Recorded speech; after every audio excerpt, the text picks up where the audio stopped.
tugon sa salita ng Diyos na magpapangayang ng ating karanasan. Sa darating na Diyos, sa 21 ng Agosto, kasama natin sa ating panalangin ng ating obispo.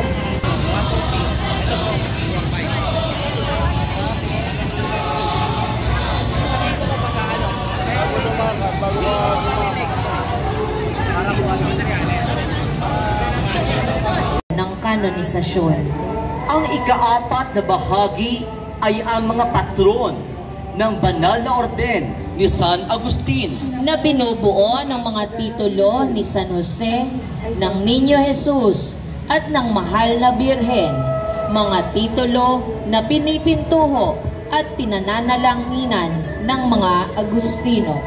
at ang pinakahuli ay ang hanay ng mga festehado Kung saan ating masisilayan ang mga imaheng yaman ng ating parokya, ang mga imahe ng ating mga patron, at ang imahe ng Mahal na Birhen na kinikilalang ina at reyna ng banal na orden ni San Agustin.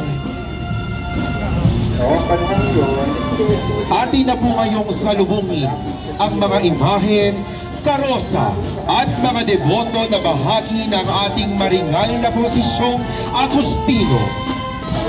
Apostol San Pablo, Martir y Apostol de los Gentiles. Tole leche, kunin at basahin, kunin at basahin. Matapos marinig ang isang tinig na nagbanggit nito, binuklat ni San Agustin ang Biblia at ang kanyang unang nasilayan ay ang sulat ni Apostol San Pablo sa mga taga-Roma na nagpapahayag ng pagpapanibagong buhay at pagbabalik loob dahil sa Ebanghelyo na siyang naging hudyat ng pagbabalik loob ni San Agustin. Tama ni San Pablo ay isang espada na sumasakisag sa kanyang pagkamartir sa pamamagitan ng pagpugot sa kanyang ulo at libro na kumakatawan sa kanyang mga sulat sa mga unang pamayanang Kristiyanong Hentil. Ang kanyang kapistahan ay pinagdiriwang tuwing ika-25 ng Enero at tuwing ika-29 ng Hunyo, kasabay ng pagpaparangal kay San Pedro Apostol. Ang imaheng ito ni San Pablo ay nasa pangangalaga ng pamilya de Leon Garcia.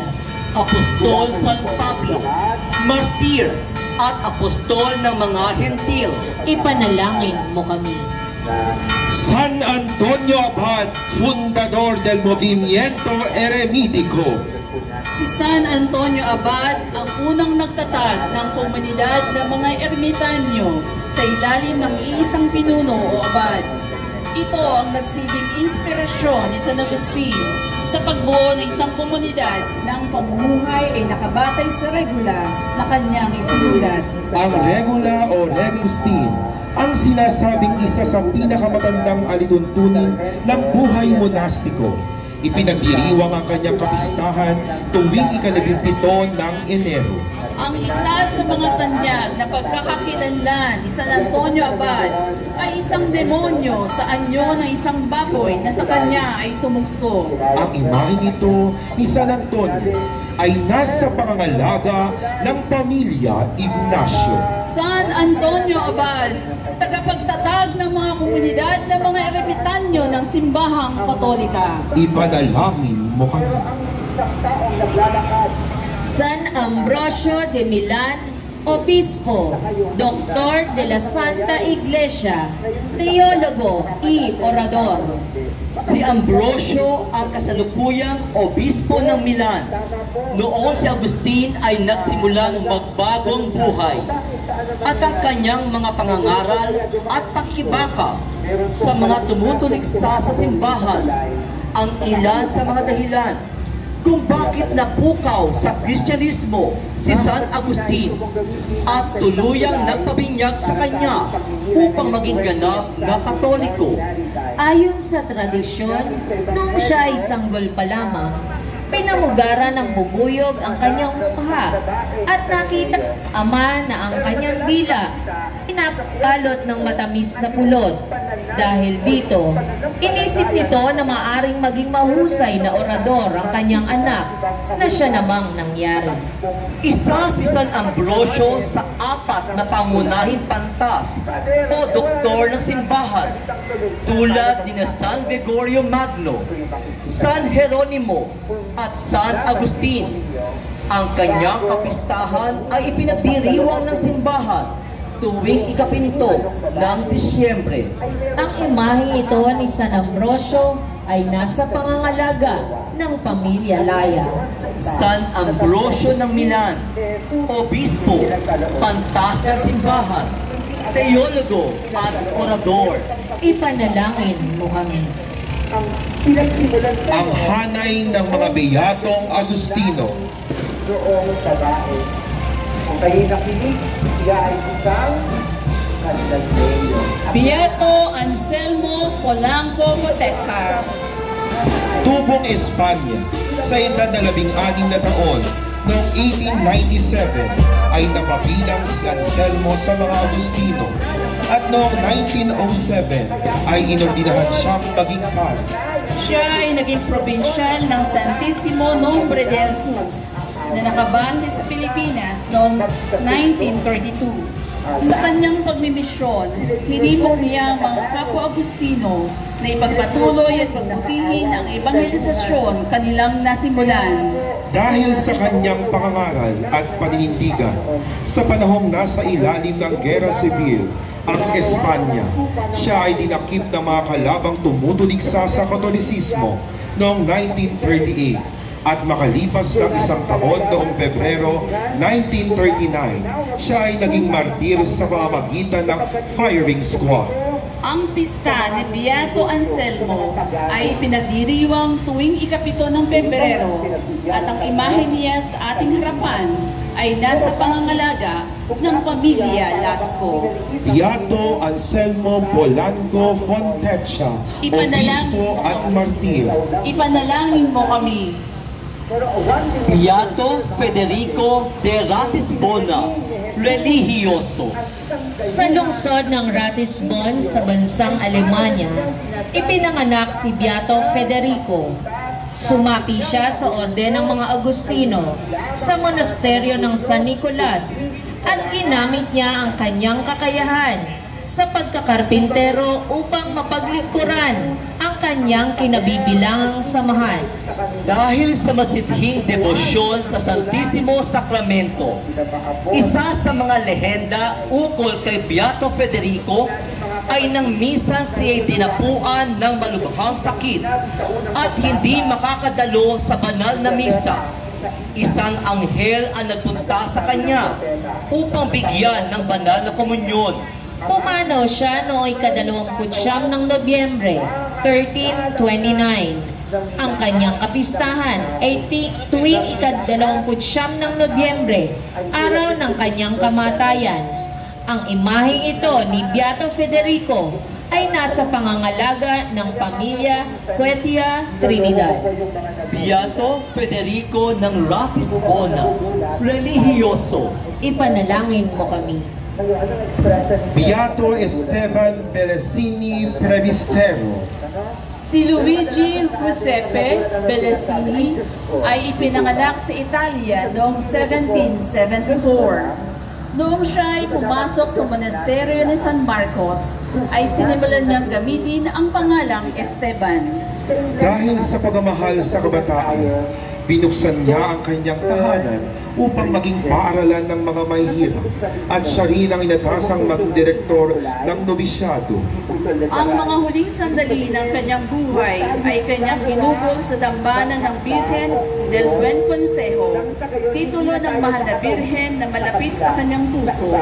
Noong pumutok ang epidemya sa kanyang nasasakupan, kinalingan niya ang mga may sakit at mga naghihingalo hanggang sa siya mismo ay napuan ng karamdaman at kanyang ikinamatay. Ipinagdiriwang ang kanyang kapistahan tuwing ika-3 ng Pebrero. Ang imaheng ito ni San Esteban ay nasa pangangalaga ng pamilya San Juan Cano. San Esteban Belesini, Paring Agustino, Ipanalangin mo kami. Beata Elena Valentini Cavalcanti di Odini, Viuda y Religiosa. Matapos magkaroon ng 6 na anak at mabiyuda, sumapi si Elena sa Tercera Orden ni San Agustin na binubuo ng mga laiko.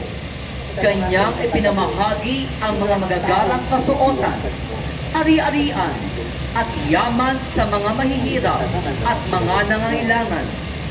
Binihisan ang sarili na malayo sa kanyang nakasanayang estilo at pamamaraan at namuhay ng payak. Ang huling 3 taon ng kanyang buhay ay binalot ng malubhang karamdaman at noong ika-23 ng Abril, siya ay pumanaw at ang maluwalhating araw din iyon ang itinakdang araw upang ipagdiwang ang kanyang kapistahan. Mapapansing may tangang kustodyo o ostensoryo ang imahen ni Beata Elena at koronang tinig dahil sa kanyang marugdog na pagmamahal at pagdedebosyon sa Santisimo Sacramento at sa pagpapakasakit ng ating Panginoong si Jesucristo. Ang imahe pong ito ni Beata Elena ay nasa pangangalaga ng pamilya Manalili at pamilya Simbulan.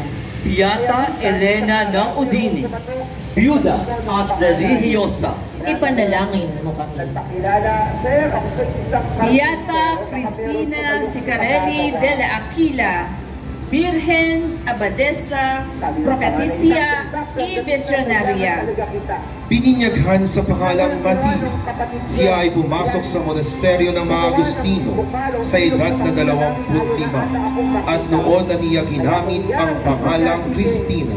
Siya ay hinirang na maging abadesa ng monasteryo ni Santa Lucia at naging huwara ng paglilingkod sa salita at sa gawa. Sa kanyang pamumuno, ang monasteryo ay naging tapat sa mga saligan ng buhay Agustino. Minsan ipinagdiriwang ang kapistahan ng Corpus Christi ay nakita siyang nakalutang at sa kanyang dibdib ay nasilayang maningning na maningning ang Santisimo Sacramento na nakasilid sa isang ostensoryo. Isang Biyernes Santo naman ay kanyang tinaglay ang mga sugat ng pagpapakasakit ni Jesus. Siya rin ay binayaan ng malaman at makita ang hinaharap. Ipinagdiriwang ang kanyang kapistahan tuwing ika-18 ng Enero. Ang imaheng ito ni Beata Cristina Sicarelli ay nasa pangangalaga ng pamilya Tenco Burgos. Beata Cristina ng El Aquila, Virgen, Abadesa, Propetista at Visionaria. Ipanalangin mo kami. Pinakiusap na kung maaaring manatili na lang siya sa kanila.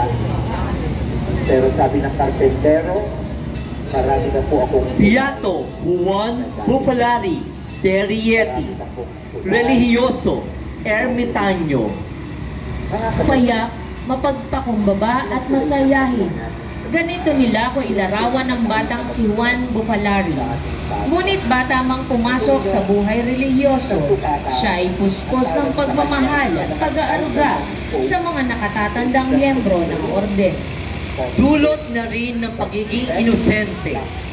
Minsan siyang nakitang nananangis at nang tanungin siya kung bakit, ay sumagot siya ng buti pa ang mga ibon, mga puno at halaman. Sila ay tapat at sumusunod sa Panginoon. Subalit ang mga tao na pinangakuan ng buhay na walang hanggan ay hindi tumatalima sa may likha sa lahat. Siya ay sinalubong ng mga anghel sa edad na 17. Ang kanyang kapistahan ay pinagdiriwang tuwing ika-2 ng Agosto. Ang imahe naman nito ni Beato Juan Bufalari ay nasa pangangalaga ng pamilya Cruz. Beato Juan Bufalari ng Rieti, Religioso. Ipanalangin mo kami.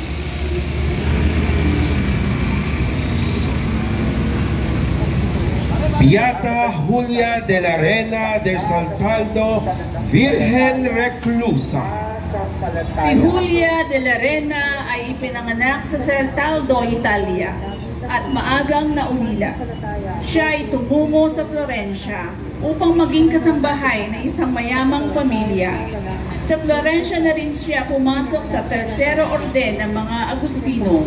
Ngunit nang magkaroon ng kaguluhan doon ay umuwi sila sa Certaldo. Doon siya namuhay ng malayo sa mga tao. Ginugol niya ang huling 30 taon ng kanyang buhay sa pag-iisa, pananalangin at pagninilay-nilay.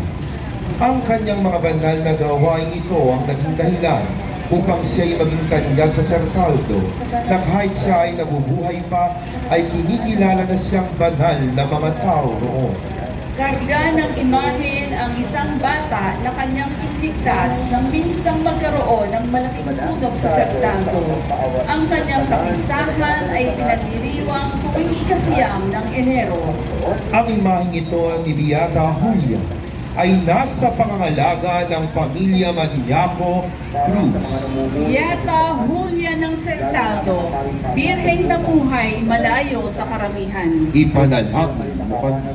Pag-aanan at pagalingan sa pagkipagtagpo nila kay Kristo. Sumalangin tayo sa Panginoon. Para sa mga naglilingkod sa pagamutan, upang alagaan nilang may lubos at pagmamahal ang mga nasa panig ng karamdaman. Sumalangin tayo sa Panginoon sa pagdalaw at pagkalinga ng kanilang kaparokya. Sumalangin tayo sa Panginoon.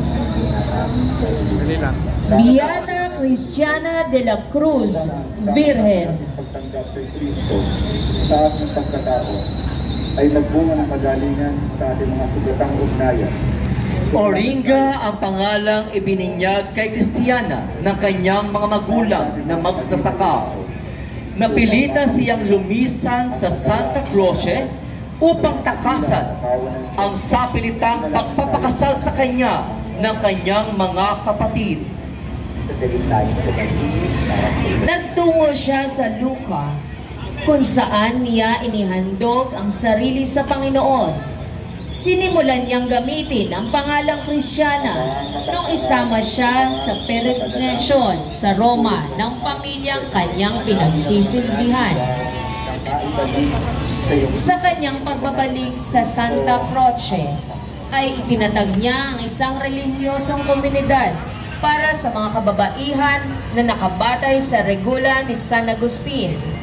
Tangan niya ang liryo ng pagkabirhen at ang krus na sumasagisag sa bayan ng Santa Croce at sa kanyang pagpepenitensya.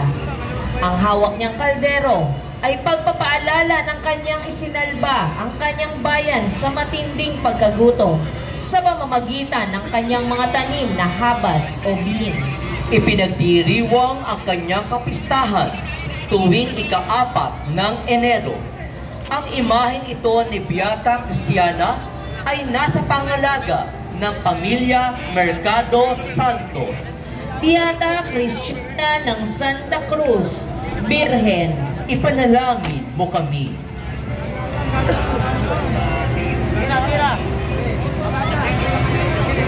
Beata Veronica de Pinasco, Birhen y Mística. Si Veronica ay sinilang sa Binasco sa Italia. Minsan, habang tinuturuan ng sarili na magsulat at magbasa, nagpakita ang mahal na birhen sa kanya. At dahil lumaking hindi nakapag-aral, inilahad ng mahal na birhen ang kanyang mensahe sa pamamagitan ng mga kulay. Puti para sa kadalisayan ng puso at paghahandog ng sarili sa Panginoon. Itim para sa pagiging pasensyosa na magbubunsod ng pagmamahal sa kapwa.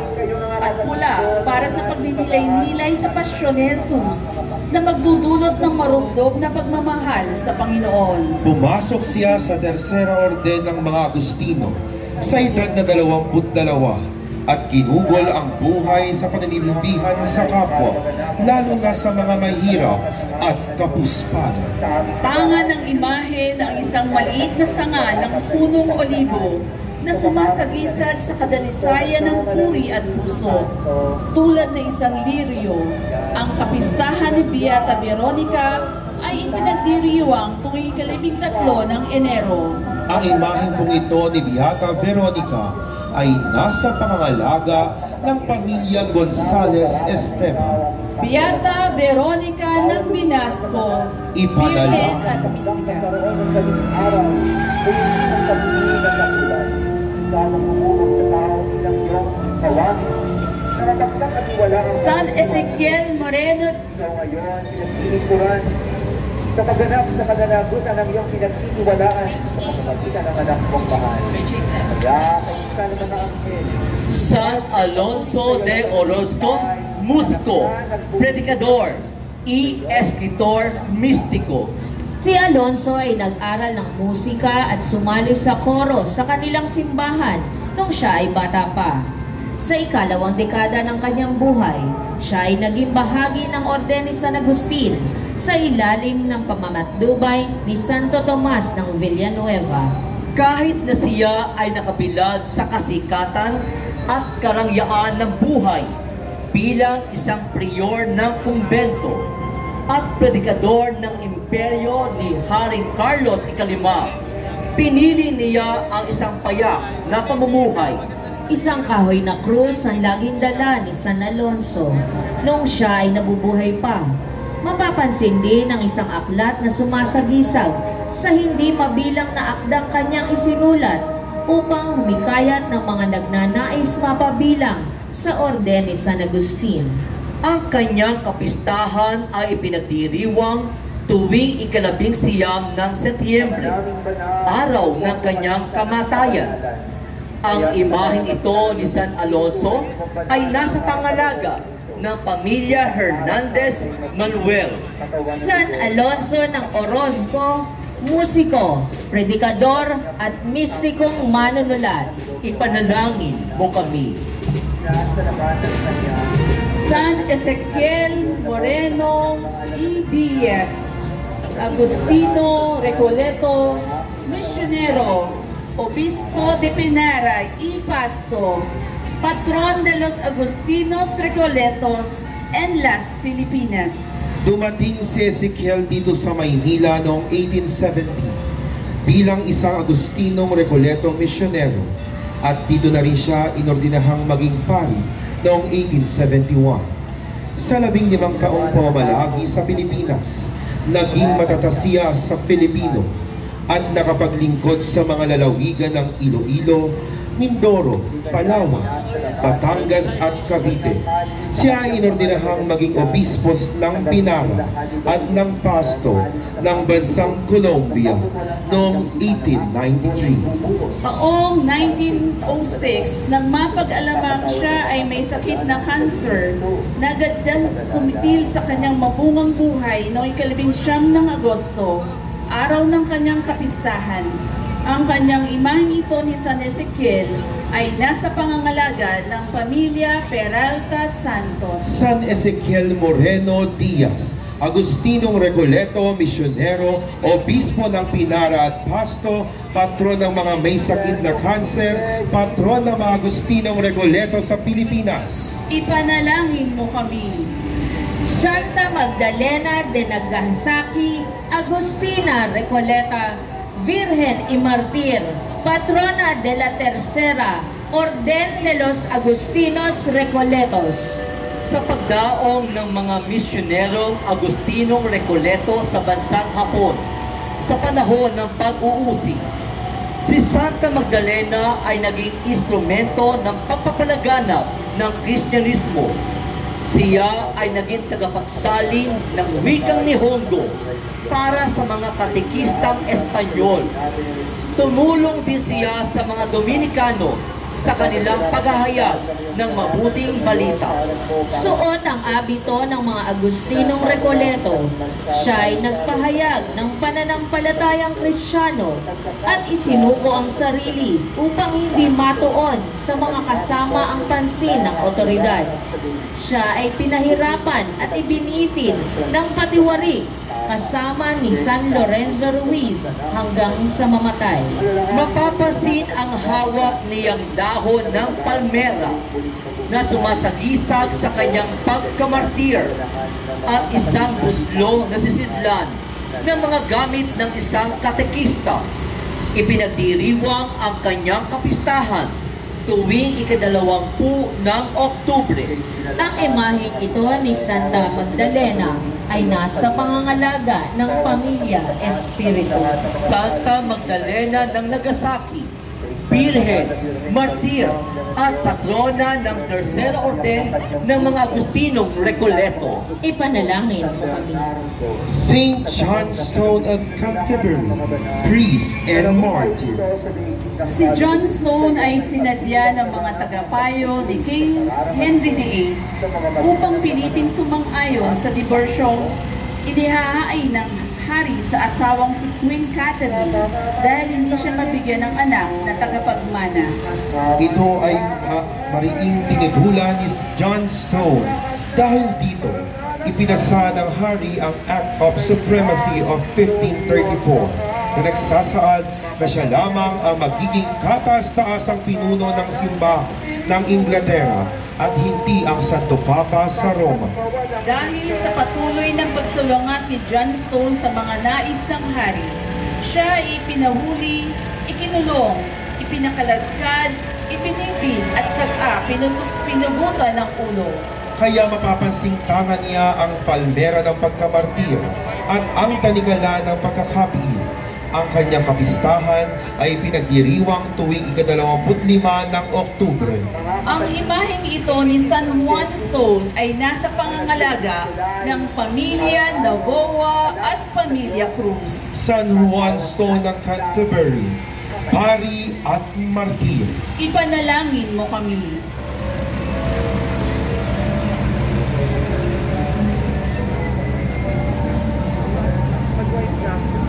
Santa Rita de Casia, abogada de los casos imposibles.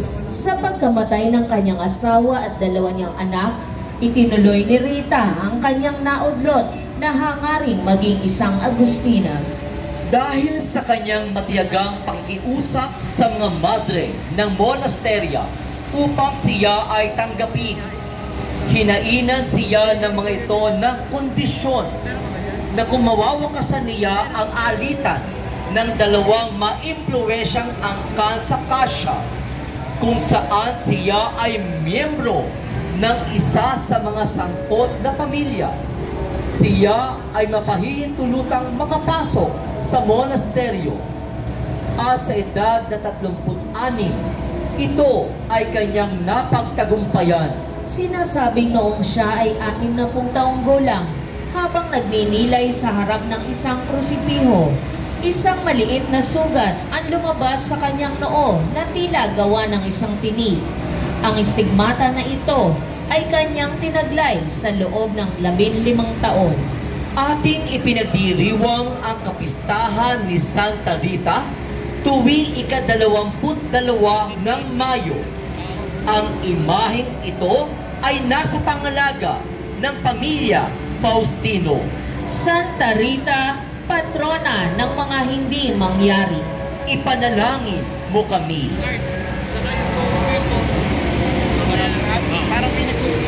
Santa Clara de la Cruz de Montefalco, Virgen, Monja y Abadesa. Magtatatag sana ang magkapatid na Clara at Juana ng monasteryo para sa Fransiskanong laiko. Ngunit, hindi pa matatag ang sangay na ito ng orden ni San Francisco, kung kaya ito ay naitatag sa ilalim ng regula ni San Agustin. Si Clara ay nakaranas ng mahabang pangitain at pinakatanyag sa mga ito ang misang pagkasalubong niya kay Jesus na pasa ng krus. Tinanong niya si Jesus kung saan ito tutungo at sumagot ito, Hinahanap ko ang isang lugar kung saan ko maaaring itulos sa aking krus, at ito ay natagpuan ko sa iyong puso. kaya nang siya ay mamatay, ipinasuri ng mga madre ang kanyang mga labi at natagpuan nga sa kanyang puso ang imahe ng isang krus at ilang instrumento ng pagpapakasakit ng Panginoon. Ang imaheng ito ni Santa Clara ay nasa pangangalaga ng pamilya ng ating Hermano Mayor Pamilya Rodriguez Tenco, sa alaala ni Papal Knight George Alan Rodriguez Tenco. Santa Clara ng Cruz ng Montefalco, Birhen, Mongha at Abadesa. Ipanalangin mo kami. San Juan Gonzalez de Sahagún, Confesor, Predicador, Presbitero y Ermitaño. Bago pa naging Agustino si San Juan Gonzalez, siya ay nag-aral mula sa ilalim ng pamamatnubay ng mga Benediktino sa bayan ng Sahagun sa Espanya. Ang mga kapatid niyang Benediktino ang nagbigay sa kanya ng tonsura, ang bahagi ng ulo na inahit upang maging tanda ng katalinuhan. Sumailalim din siya sa isang operasyon upang tanggalin ang mga namuong asin sa kanyang bato.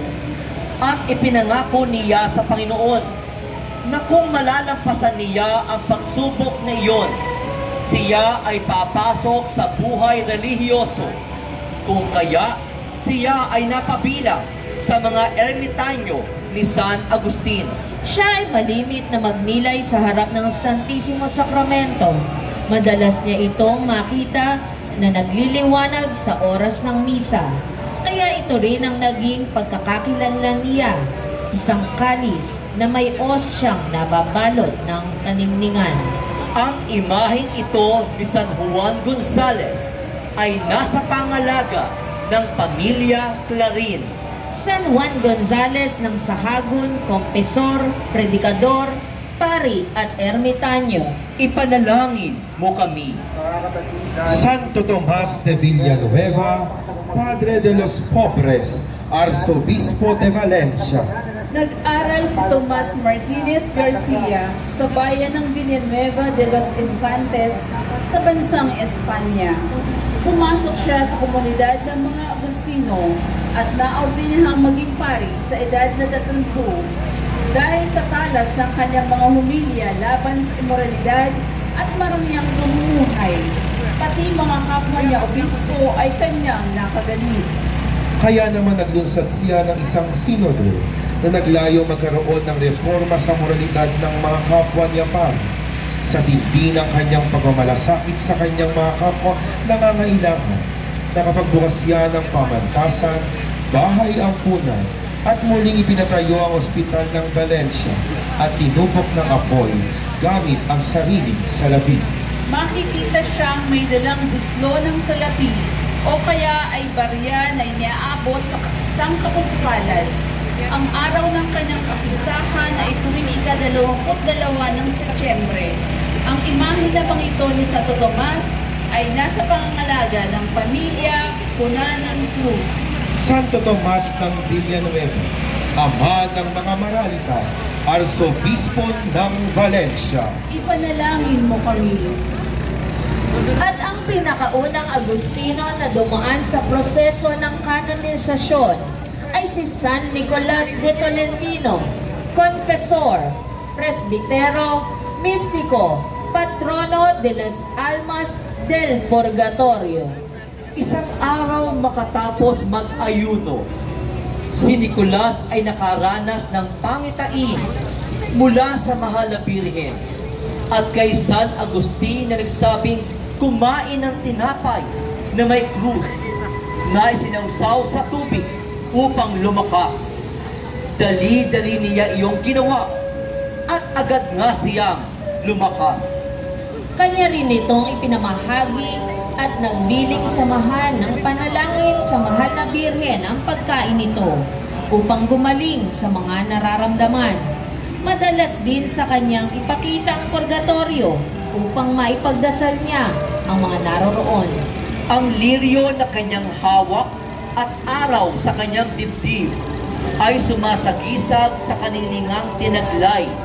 Nang misa siyang nagpakita sa hipapawid sa mga naglalakbay sa dagat na sinalanta ng unos. Ang ibon naman ay sumasagisag sa isang pugo na inihain sa kanya upang kainin, na noong kanyang basbasan ay nabuhay at tumalon palabas ng bintana. Ipinagdiriwang ang kapistahan ni San Nicolas tuwing ika-10 ng Setyembre. Ang imaheng ito ay nasa pangangalaga ng pamilya Silvestre Cortez. San Nicolas, patron ng mga kaluluwa sa purgatorio. Ipanalangin mo kami.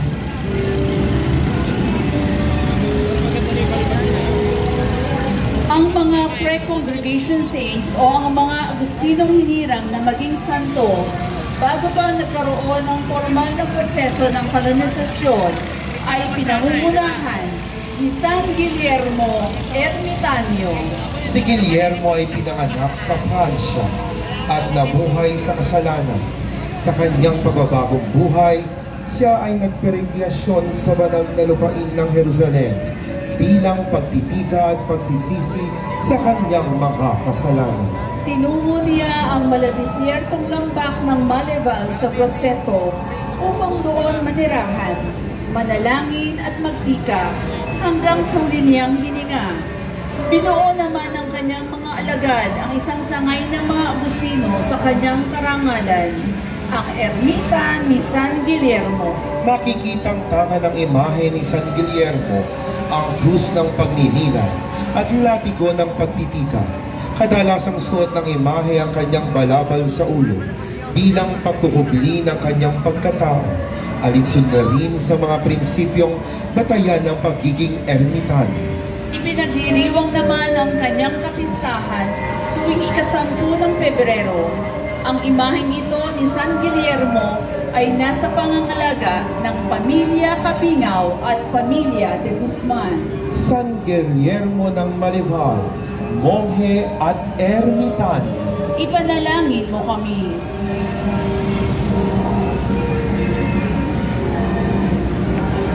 San Fulgencio de Ruspe, Obispo y Abad de Africa del Norte. Nang si Fulgencio ay hirangin maging obispo, nagtatag siya ng 5 bilang na monasteryo sa Africa na nakabatay sa regula ni San Agustin. Dahil sa kanyang mga pangangaral na si Jesus ay parehong Diyos at tao, siya ay pinatapon sa Sardinia ng mga bandalong monoposista na naniniwala na si Jesus ay hindi tao, Diyos lamang. Ang pagkakatapong iyon ay nagdulot pa rin ng pagkakatatag ng mga monasteryo sa Sardinia. Sa panunungkulan ni Hilderico na isang katolikong bandalo, si Fulgencio ay pinabalik sa Ruspe at doon na niya nagawang mapasampalataya ang mga monopisista kay Jesus na Diyos at tao. Ipinagdiriwang ang kanyang kapistahan tuwing 4 araw ng Enero. Ang imaheng ito na San Fulgencio ay nasa pangangalaga ng pamilya Bunying Cruz. San Fulgencio ng Ruspe, Obispo at Abad ng Hilagang Africa. Ipanalangin mo kami. San Maximo de Gapsa, monghe y martir. Si San Maximo ang pinakabata sa 7 Agustinong martir ng Gapsa. Tunisia nung ito ay salakay ng mga Moro. Tinatayang 15 taong gulang lamang siya nang siya ay mag-alay ng buhay para sa pananampalataya. Bago siya paslangin, siya ay binigyan ng pagkakataon na tumalikod sa kanyang pananampalataya na buong tapang at pagtitiwala sa Diyos niyang tinanggihan. Mapapansin sa imahe ang wangis ng isang inosenteng bata na tumanggap ng tonsura ng pagkamo. Tanga niya ang palmera ng pagkamartir at ang sagwan na ipinanghahampas sa kanyang ulo hanggang sa siya ay bawian ng buhay. Ang imaheng ito ni San Maximo ay nasa pangangalaga ng pamilya Marcos at pamilya Santos. San Maximo, batang monghe at martir ng Gapsa. Ipanalangin mo kami. Kaya ang lahat na manalangin para sa intensyon ng ating parokya na tayo talaga bilang Diocese sa Gapana ni San Agustin sa taong ito. Para sa mga detalye ng mga aktibidad at gawain ito sa ating parokya, maaari po ninyong isitahin ng ating parish Facebook, ang Balinaw. Maraming salamat. San Rustico y San Siervo de Gafsa, Sabiocanos y Martires. Kasama ni San Maximo sa pagkamartir, sina San Rustico at San Siervo na mga sabdiakono. Ang sabdiakono noong unang panahon ay isa sa mga naglilingkod sa altar na ang pangunahing tungkulin ay awitin ang epistola, tanganan ang ebanghelaryo habang ipinahahayag ng diakono ang salita ng Diyos, at ihatid sa mesa altar ang patena at kalis na magsisilbi namang lunduyan ng katawan at dugo ni Kristo. Ang huling patong ng kanilang vestidura ay tinatawag na tunisela. Kapansin-pansing iisa lamang ang guhit na pahalang sa dibdib nito. Iba sa pangkaraniwang suot ng diakono na dalawa ang guhit.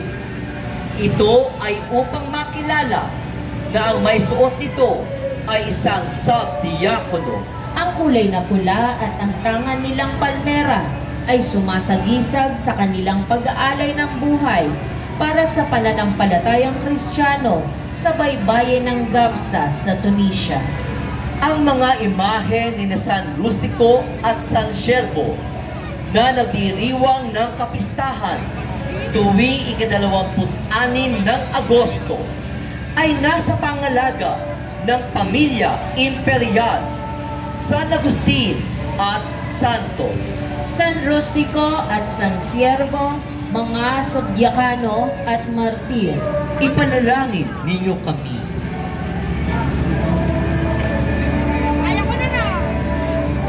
San Bonifacio de Gafsa, diakono y martir. Kasama nina San Maximo, San Rustico at San Siervo, sa kanilang pagkamartir si San Bonifacio, na isanamhang diakono. Sila ay nagpapakadulubhasa sa paghimay ng banal na kasulatan upang makapagbahagi ng humilya kung ating mapapansin sa tuwing may diakono sa pagdiriwang ng banal na misa. Siya ang bumabasa ng ebanghelyo at kadalasang nagtutuloy sa pagbabahagi ng humilya. Ang pinakahuling patong na vestiduras ni San Bonifacio na kulay rosas at may dalawang guhit pahala ay tinatawag na dalmatika. Mapapansin din ang insensaryo na dalmalimit gamitin sa banal na misa bilang sagisag ng paglilinis at pagbabanal. Makikita rin sa imahin ang palmera ng pagkamartir dahil tulad ng kanyang mga kasamahan sa Gafsa, siya ay binanslang dahil sa kanyang pananampalatayang Kristyan. Ang imaheng ito ni San Bonifacio ay nasa pangangalaga ng pamilya Fernando Ramos. San Bonifacio, diakono at martir ng Gafsa. Ipanalangin mo kami.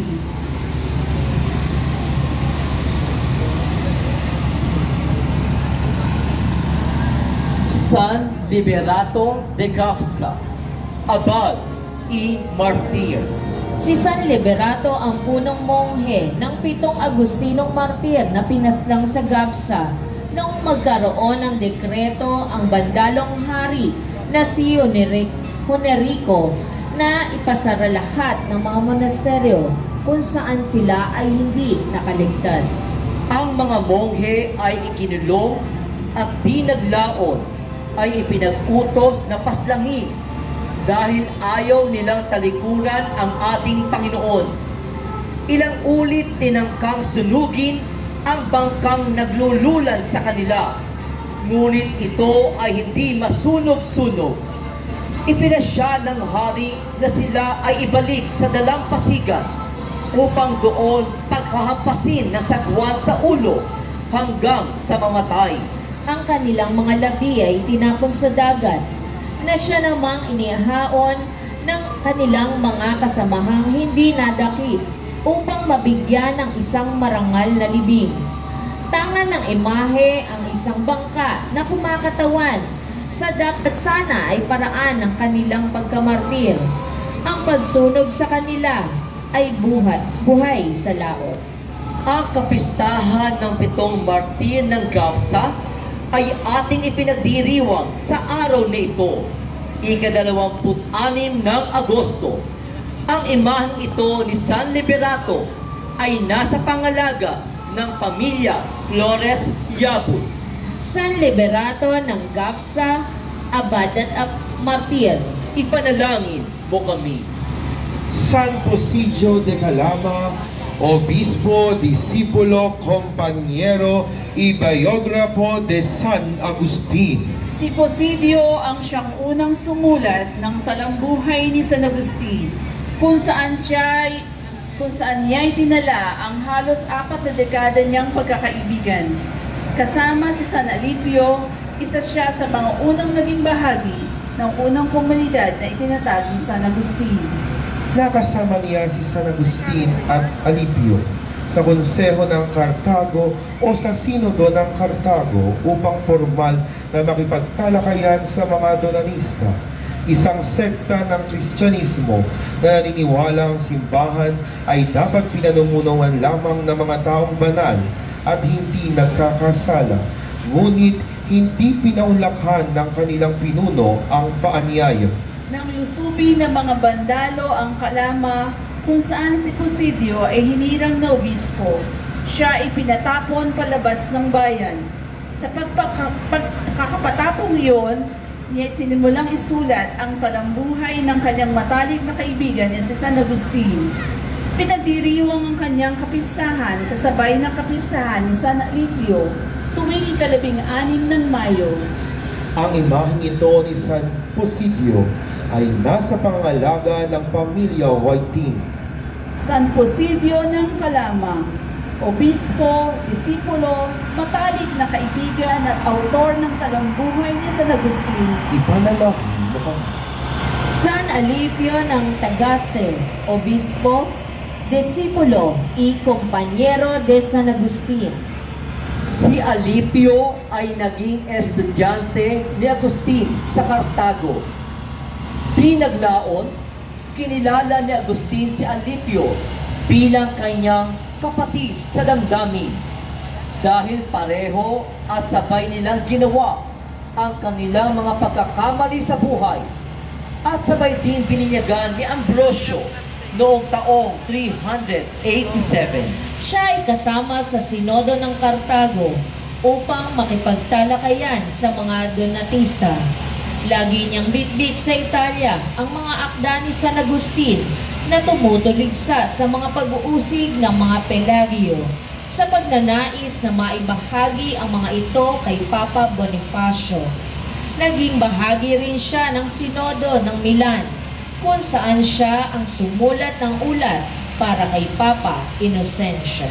Madalas din siyang mabanggit sa akda ni San Agustin na Confessiones at doon kinuha ng mga historiador ang kanyang pagkakakilanlan. Ang kanyang kapistahan ay pinagdiriwang ng mga Agustino kasabay ng kay San Prosidio tuwing ika-16 ng Mayo. Ang imaheng ito ni San Alipio ay nasa pangangalaga ng pamilya Santos Rodriguez. San Alipio ng Tagaste, obispo, disipulo, at matalik na kaibigan ng ating patrong si San Agustin. Ipanalangin mo kami.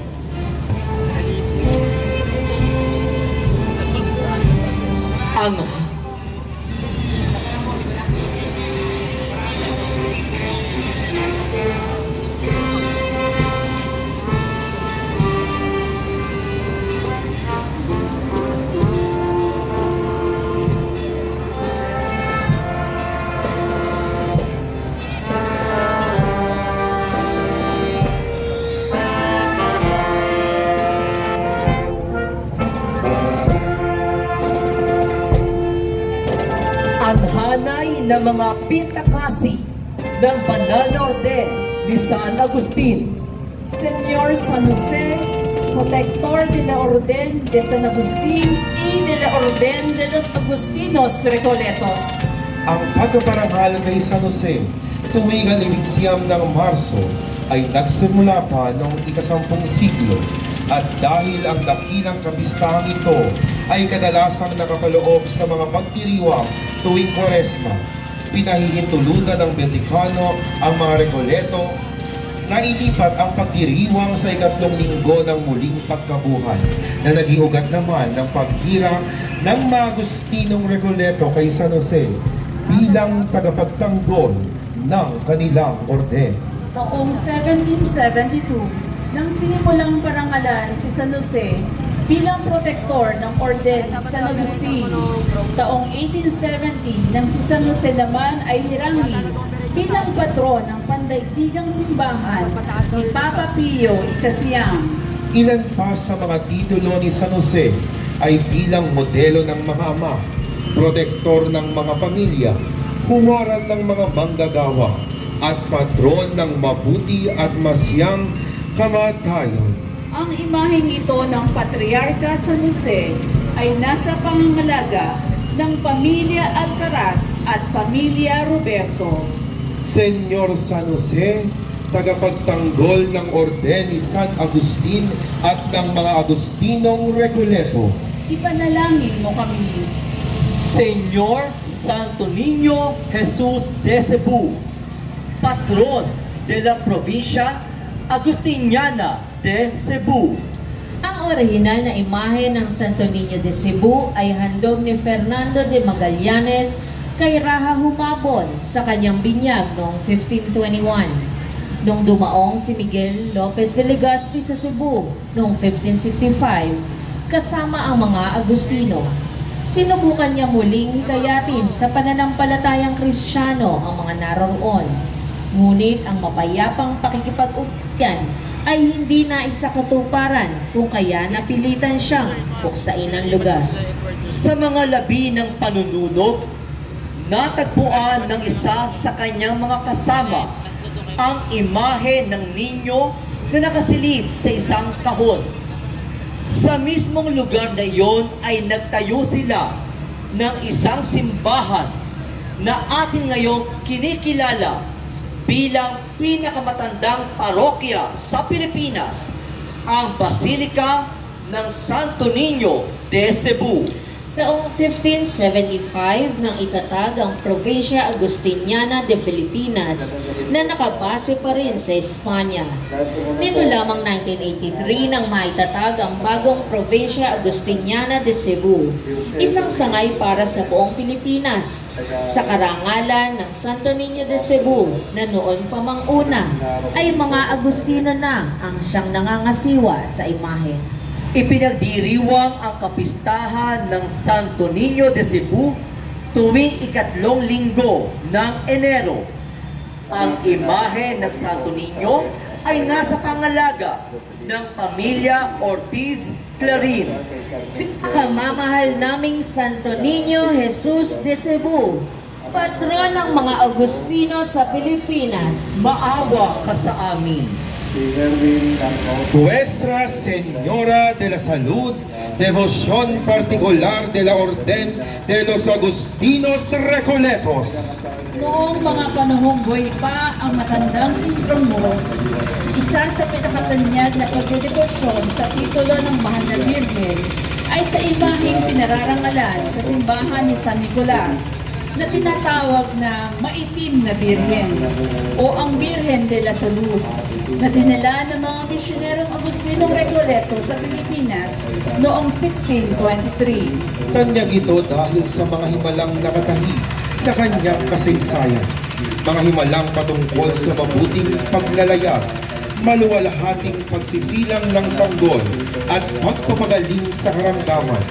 Ang mga tugon sa bawat panalangin ay tinutumbasan ng mga deboto ng alay na hiyas na siyang inilalagay sa damit ng imahe bilang pasasalamat. Sa kasalukuyan, muling pinalalaganap ng mga Agustinong Recoleto ang pagdedebosyon sa Mahal na Birhen sa ilalim ng titulong ito.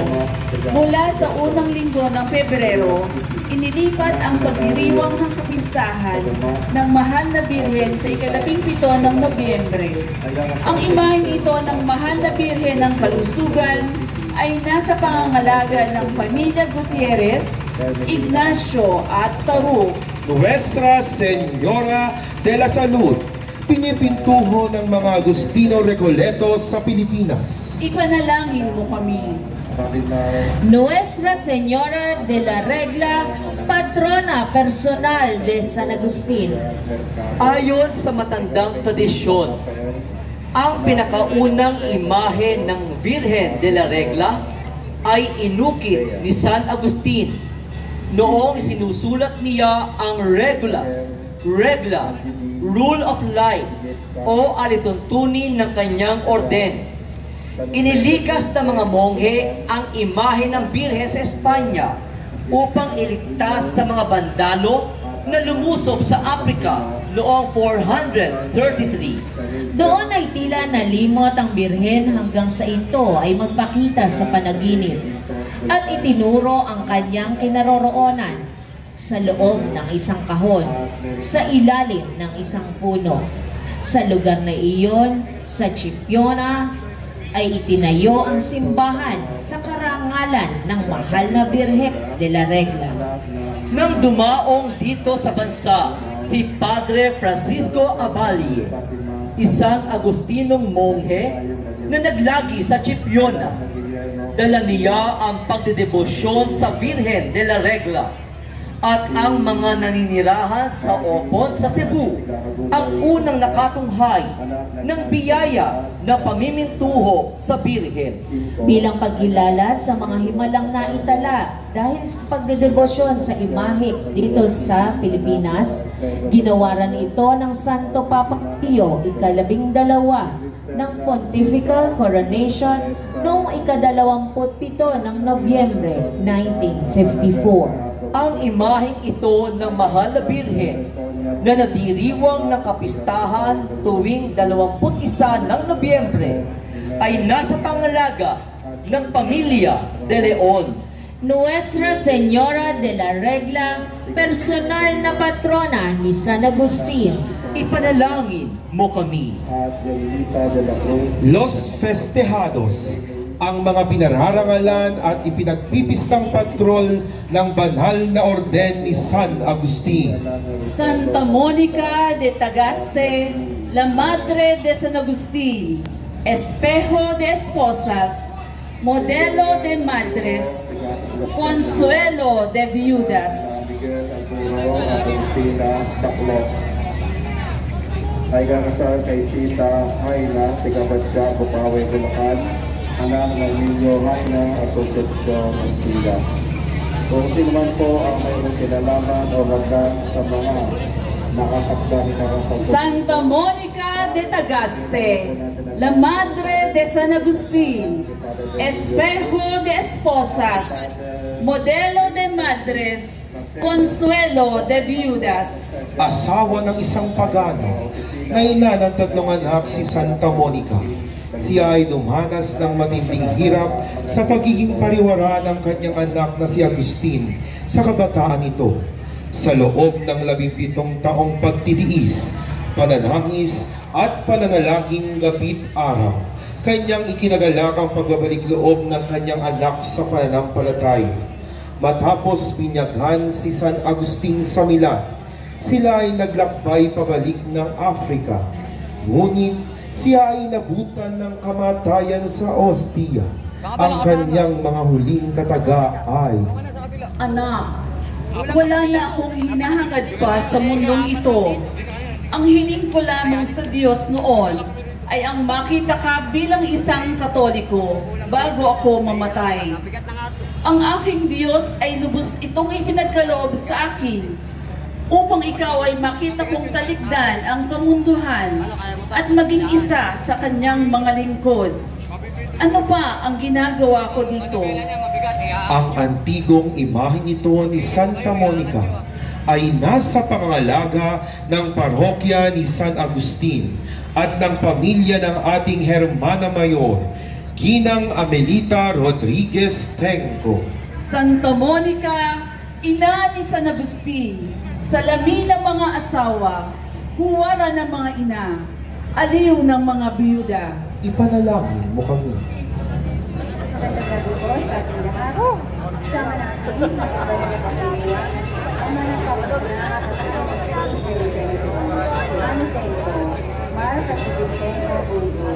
Leono at ina Peso Castro, Merle Crisbel at ina Vida Sagucaldi, Kena Floyd Saragosa, Rita Maria Bayuang Lewis, Alcika Padilla at ina Agustin de Raniwan, Dr. Nathaniel Alipio, Sarapos sa mga kalisugan ng India,